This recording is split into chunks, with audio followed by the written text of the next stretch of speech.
Welcome to Strategic Affairs. In the heart of London, where the River Thames reflects the city's proud history, a storm was quietly forming. It wasn't a storm of weather, but one of politics, secrecy, and suspicion.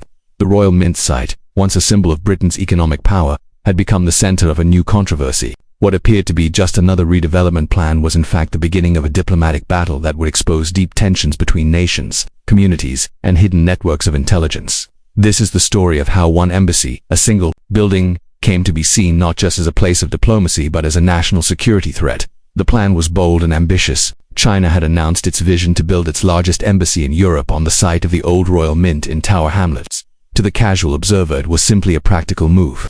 After all, China's current embassy in Portland Place was outdated, overcrowded, and far too small for the world's second-largest economy. The new complex promised not only modern consular offices but also cultural halls, diplomatic facilities, and housing for staff. On paper, it was a grand investment in the future. For Beijing, it would be a symbol of power, a permanent mark of its influence in Britain. But for the UK, it quickly began to feel like something far more complicated, something dangerous.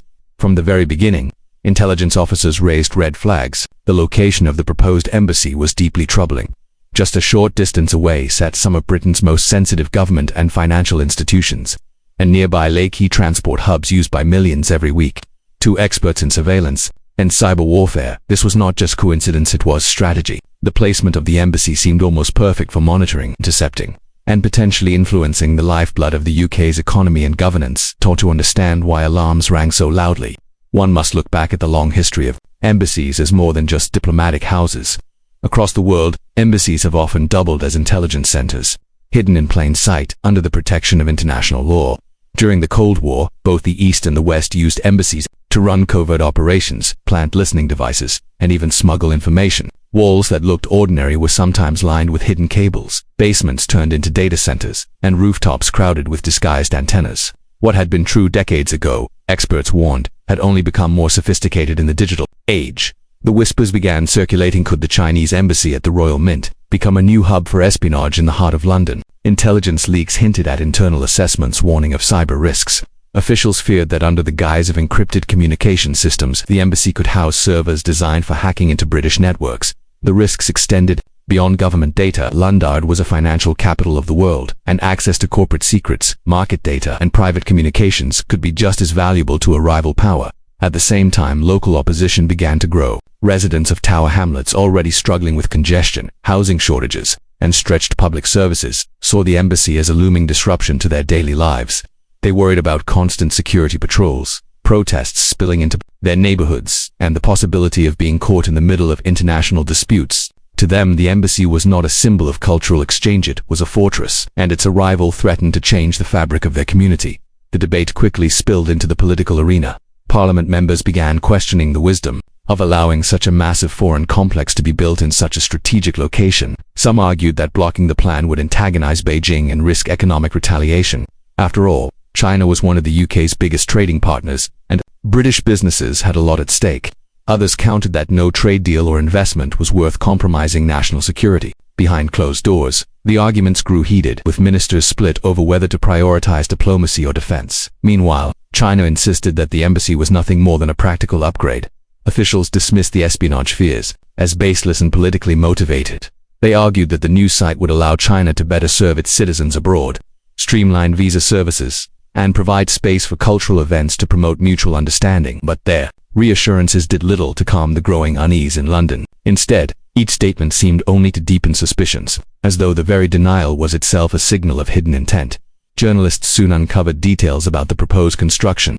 The design included multiple underground levels, reinforced structures, and advanced communication facilities. While such features were not unusual for modern diplomatic buildings, they fueled speculation about what might truly go on inside. Cybersecurity experts warned that underground chambers could be used to house powerful data centers or shielded rooms for encrypted operations. What looked like architectural practicality became, in the public imagination, something closer to a spy thriller plot. By this time, the story was no longer just about a building. It had become a symbol, a mirror reflecting the fragile trust between the UK and China. Relations had already been strained by disputes over Hong Kong, accusations of human rights abuses, and the banning of Huawei from Britain's 5G network. Against that backdrop, the embassy plan seemed like another move in a broader strategic game. For some, it felt less like diplomacy and more like a test of how far China could push into the heart of London, the United States. Watching from across the Atlantic added its own pressure. Washington had long warned allies about the risks of Chinese infrastructure projects, both commercial and diplomatic.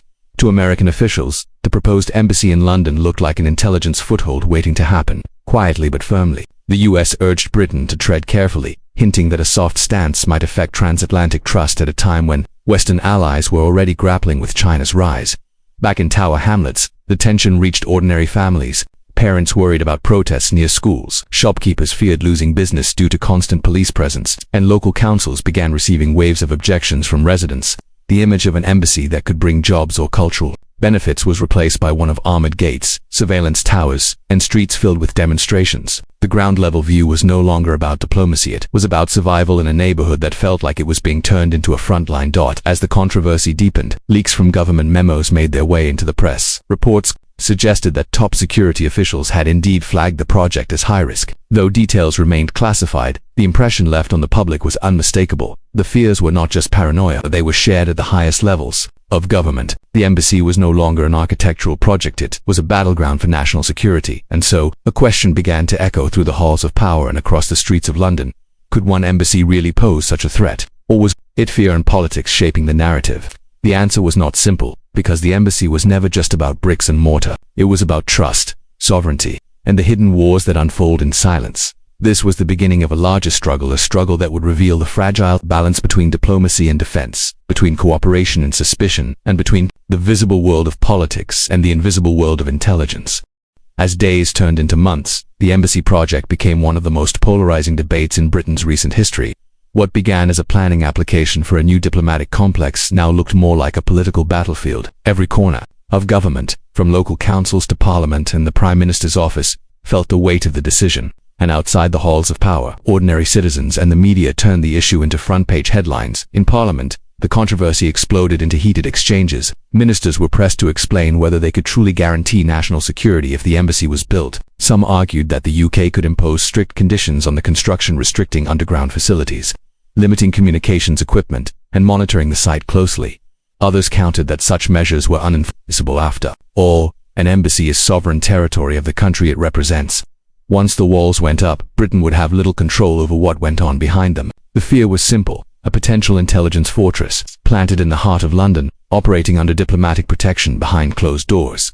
Security briefings painted an even darker picture. Classified assessments warned of vulnerabilities that adversaries could exploit. These included advanced cyber operations, surveillance on nearby institutions, and even potential disruption of critical communications. The intelligence community drew on decades of experience, reminding leaders that embassies had often served as bases for covert activities, from Cold War espionage to modern digital warfare. What made this case unique was the scale. The proposed embassy was not a modest mission, but the largest in Europe. That scale, combined with its location, multiplied the risks. But the UK faced a dilemma. Blocking the embassy outright risked provoking Beijing. China was not only a powerful economy, but also a crucial trading partner for post-Brexit Britain. Diplomatic retaliation could target British businesses in China, restrict financial deals, or even complicate global negotiations on climate and trade. For some policymakers, the choice felt like being caught between a dragon and a storm. Whichever way Britain turned, danger awaited. Meanwhile, on the ground in Tower Hamlets, local resistance grew stronger. Public meetings turned emotional as residents expressed their fears. Many argued that the Royal Mint site should be used for affordable housing or community projects, not turned into a walled diplomatic fortress. Shopkeepers worried about losing customers due to security cordons. Parents feared children would be exposed to clashes between protesters and police. For them, the embassy was not just a national issue, it was personal, something that would reshape their daily lives. Protests erupted outside the proposed site. Banners carried slogans about sovereignty, privacy, and community rights. Some demonstrations were peaceful, others tense.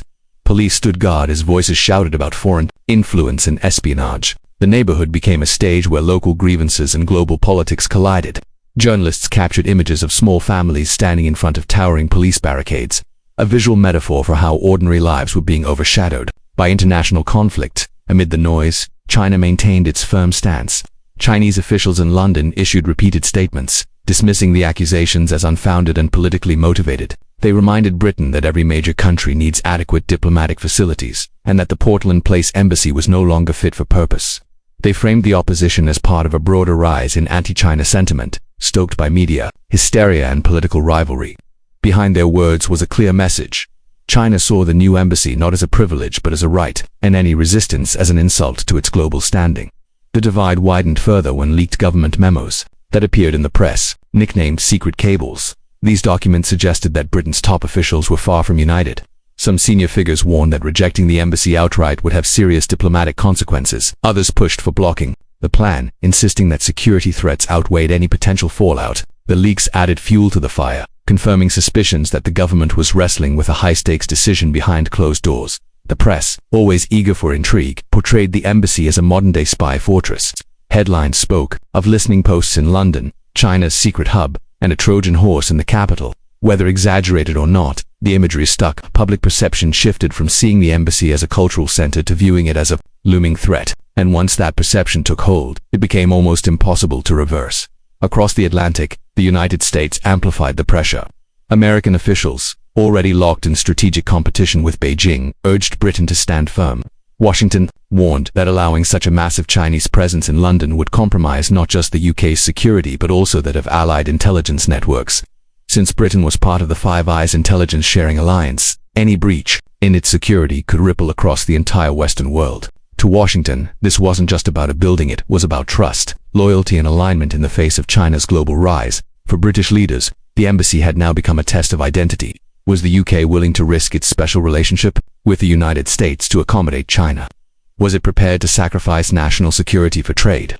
Or could it somehow navigate between the two, finding a compromise that pleased neither side but avoided a complete rupture? These were not questions of planning permissions, they were questions of strategy, sovereignty, and the future role of Britain on the world stage. At the same time, new revelations about the embassy's design stirred even more suspicion. Reports indicated that the compound would include secure underground facilities, reinforced chambers, and cutting-edge communication systems.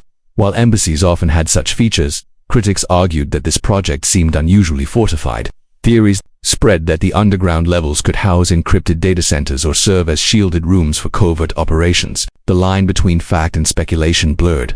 But the damage was done. The embassy became a symbol of secrecy before a single stone was laid. Local councils eventually made their move. After weeks of heated meetings, Tower Hamlets formally rejected the planning application. They cited both community concerns and national security risks. For the residents, it was a victory. For Beijing, it was a humiliation. For the UK government, it was both a relief and a complication, as the rejection did not end the issue. China could still appeal, and diplomatic negotiations could still overturn the decision, but the message was clear. Resistance to the embassy was strong both locally and nationally. By now, the Royal Mint site was more than just a piece of land. It was a stage where the drama of global politics played out in miniature. Each argument, protest and leaked memo became part of a larger story, one about trust, power, and the shadowy world of espionage. And as the tension grew, one question lingered over London like the storm clouds above the Thames. Was this truly about an embassy, or was it about something deeper, a hidden war for influence, fought not with armies, but with information, alliances, and walls of glass and steel? The rejection of the embassy project did not end the story. In many ways, it only opened a new chapter, one that stretched far beyond London's East End. What had begun as a local planning dispute was now entangled with the biggest geopolitical rivalry of the 21st century. Britain found itself standing at the intersection of two giants, China and the United States, and every decision carried consequences that reached across oceans. Inside Beijing's corridors of power, the rejection was seen as an insult. Chinese state media accused Britain of bowing to foreign pressure and abandoning diplomatic norms. Commentators framed the decision as evidence of Western hostility, claiming it was part of a broader campaign to contain China's rise. While officials kept their language measured, the undertone was unmistakable. Beijing would not forget this slight. In diplomacy, memory is long, and grudges can last decades. For London, the challenge grew heavier. On one hand, there was relief that local councils had taken the burden of decision-making, giving the government room to maneuver. On the other, the rejection deepened Britain's image as a battleground for foreign influence. Every newspaper, every broadcast, seemed to frame the story as more than a planning dispute. This was painted as a silent war, fought not with weapons but with architecture, intelligence and strategy. Behind closed doors, Britain's intelligence services continued their assessments. MI5 and GCHQ issued warnings about the scale of Chinese operations in Europe. They pointed out that embassies across the continent had long been used as listening posts, but the proposed Royal Mint complex with its underground chambers and fortified communication systems was of a different magnitude. They believed it could serve as the central hub for Chinese intelligence across Western Europe. And if that were true, the threat was not just local but continental. Meanwhile, Washington quietly applied pressure.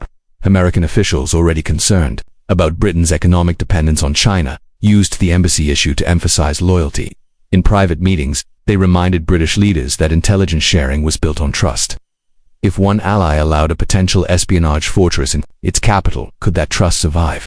The message was subtle but sharp. London's choices would shape its future within the Western alliance. As the pressure mounted, Britain tried to play both sides. Diplomats reassured Beijing that the rejection was a local planning issue, not an act of hostility.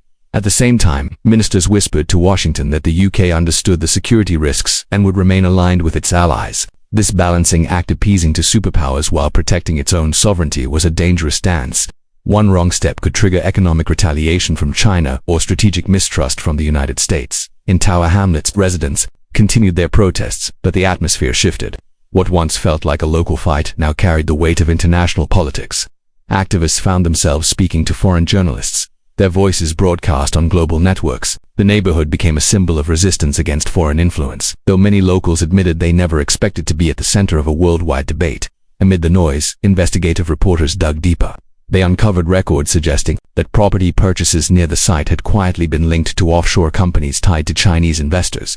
While not illegal, the revelations fueled speculation that the embassy project was only part of a larger strategy, one that combined diplomacy, business, and influence campaigns to extend China's reach into the heart of Britain. Whether fact or coincidence, the findings made headlines, reinforcing the sense of a hidden war unfolding beneath the surface. At the same time, whispers began to circulate about a shadow conflict already underway. Intelligence insiders spoke of cyber intrusions targeting UK institutions, probing for weaknesses in communication networks. Some hinted that these digital footprints traced back to state-sponsored actors. Others warned that Britain's critical infrastructure, power grids, transport hubs, even hospitals could become potential targets in future confrontations. The embassy project, in this view, was not an isolated issue but part of a broader chess game where every move mattered.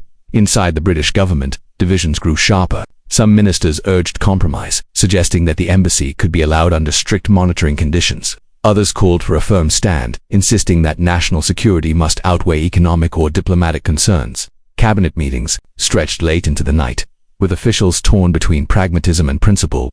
Each option carried risks. Each decision could alter Britain's global position for years to come. Meanwhile, Beijing escalated its response. Trade delegations were delayed. Business agreements slowed. Cultural exchanges, once celebrated as signs of friendship, quietly faded. None of this was officially linked to the embassy dispute, but the timing was too precise to ignore. China was signaling its displeasure not through loud threats, but through quiet, calculated pressure. For British businesses with investments in China, the chill was already being felt. The media, always hungry for drama, amplified the tension. Talk shows debated whether Britain was becoming a pawn in a new Cold War.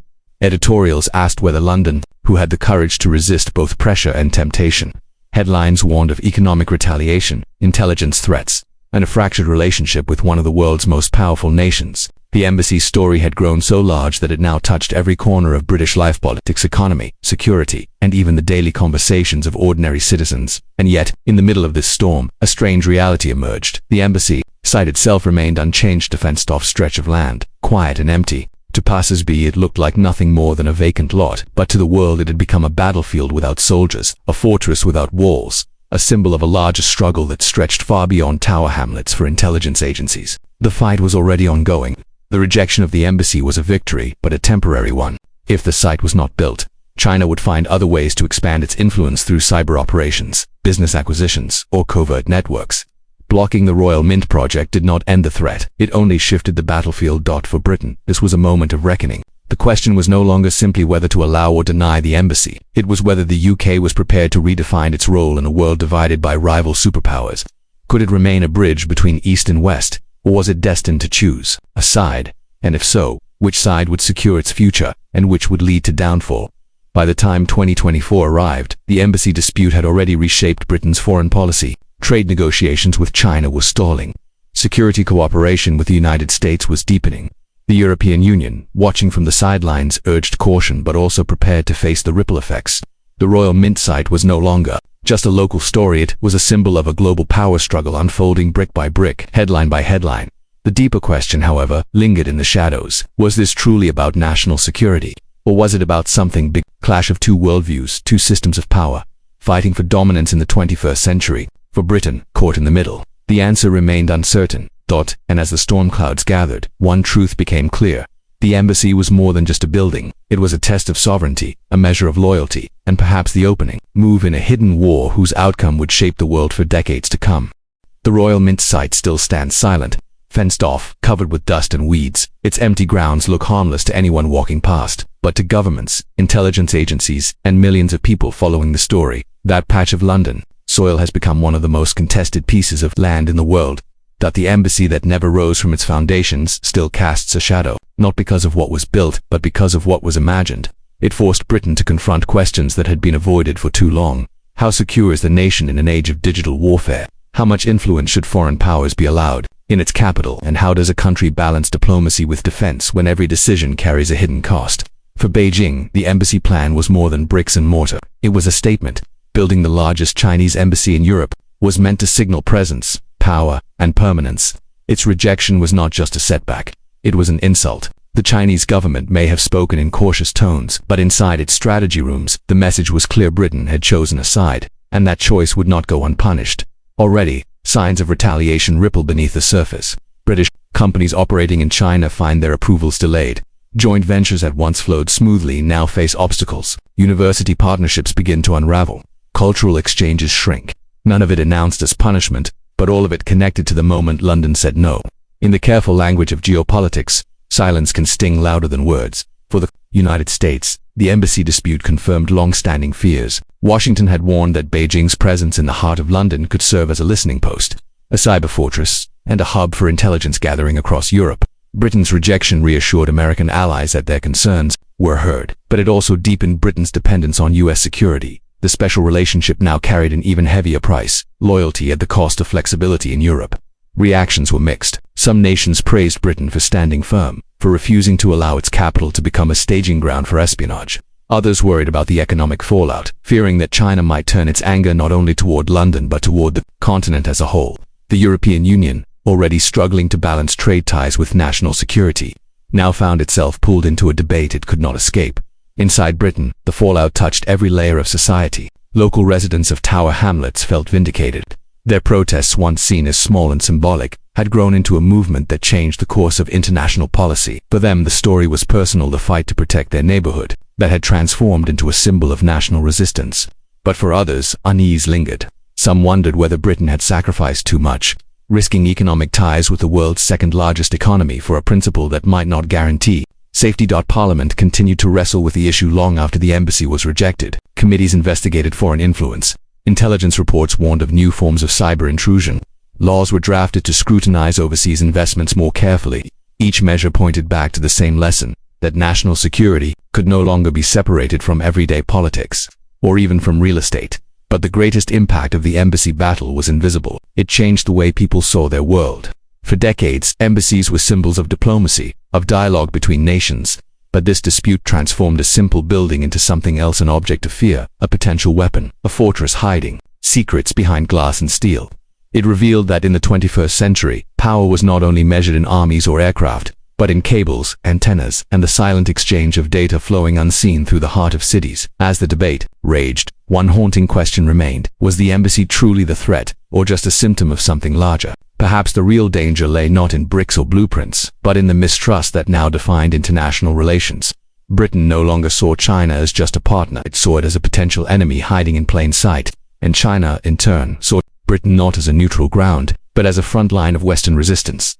This shift was the true legacy of the Royal Mint dispute. The battle over one embassy had become a symbol of the world's larger divide between open markets and guarded borders, between globalization and nationalism, between the promises of diplomacy and the suspicions of espionage. It was no longer about Tower Hamlets, or even about London. It was about the future of global order, for ordinary citizens. The story served as a reminder that the grand struggles of nations do not always play out on distant battlefields. Sometimes they unfold in familiar streets, in city councils, in the planning decisions of local governments. A neighborhood protest can become a headline in Beijing. A vacant lot can shake the balance of power between East and West. As dusk falls over London, the Royal Mint site remains quiet, but to those who know its story, it is not empty ground. It is a monument to an invisible war, a war fought not with guns but with influence, fear, and strategy. A war where the front lines can appear in the most unexpected places. How one embassy became a national security threat is more than a tale of politics and planning. It is a story of the world we now live in, a world where trust is fragile, where power is shifting, and where even a building can become a weapon. And as nations continue to clash, that vacant lot in London will stand as a silent witness to the hidden battles shaping our future.